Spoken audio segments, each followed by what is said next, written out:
Today's tutorial is how to take your headlights apart. This is the next video along in my custom headlights build series, with the previous video showing you how to remove the front cover. This is purely about how to take headlights apart to paint them or repair them, and further into the series we'll be doing some custom painting of headlights housing along with a replacement HID projector retrofit. We already removed all the parts that we could, including the bulbs and such like, from the back of the headlight prior to baking it to remove the front cover. So now we're going to be removing the reflector. Depending on exactly what model of headlight you're working on, your reflector could be all one piece, or like this Saab headlight, it could be two pieces. The indicator section on this Saab headlight has three legs which locate into little cutouts in the main housing and stick into the permaseal with the main front cover. Now with the relevant tool, in this instance a 6mm hex, adjust the adjusters so that they're as far forward as they will go. The headlight reflector system in pretty much all headlights has a 3-point mounting system, usually two at the top and one at the bottom. The one at the bottom is usually the motorized one for the xenon self-adjust, or if it's a halogen headlight it may well have a thumb wheel adjust on the dash. But moving these forwards gives us maximum amount of room to get inside. Conveniently, because the indicator reflector comes out separately on this headlight, one of the mounting points is very easy to get to, and you can see it's just a simple clip over a ball joint.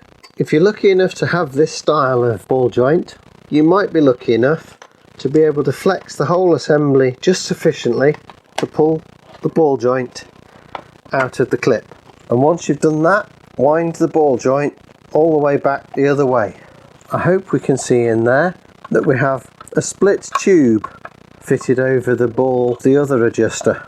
Now you could use a little spray dry lube to get in there. Don't use WD-40 or penetrating oil. And with a little lube on the ball, use a large screwdriver and gently lever the cap away from the ball. And on this Saab unit, the third joint came away easily because it's a clip over the ball just the same as the first one was.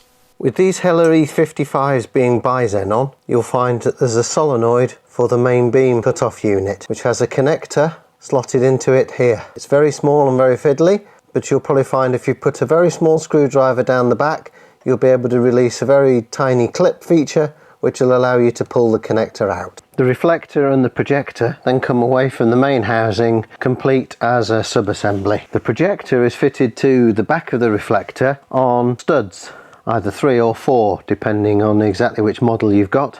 To separate the projector from the reflector, simply undo the nuts on the studs with an appropriate sized deep socket, 7mm in this case. Don't lose the little nuts. The threads on these I think are M3. Once you've undone all 3 or 4, carefully lift the projector away.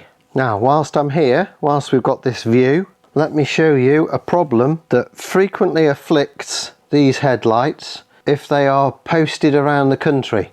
As we know, postmen like to sort packages with their hobnail boots, and what happens is that the studs that the projector fits onto are screwed into bosses on the back of the plastic moulding of the reflector, and when they get handled roughly they break, usually at the root just here as you see.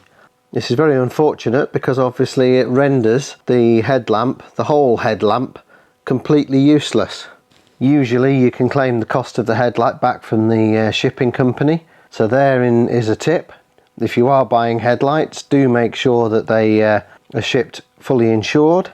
In the next video along in this series, I'm going to attempt to repair to these bosses on this plastic. I've got a couple of ideas on how I can put it back together and strengthen the whole thing up. Now there's no need to disassemble the casing any further. We don't need to remove any of the wiring or the motors. Of course, if you've got a faulty motor, you might want to do that. In the next videos in the series, I'll show you the painting process, and I shall also show you how to take this projector apart and how to transfer the beam mechanism to the new projector. If you've got value from this video, please give it a thumbs up down by the title. Doing so helps the video to surface in search. Don't forget to bookmark the playlist that this video is a part of, and I shall see you next time.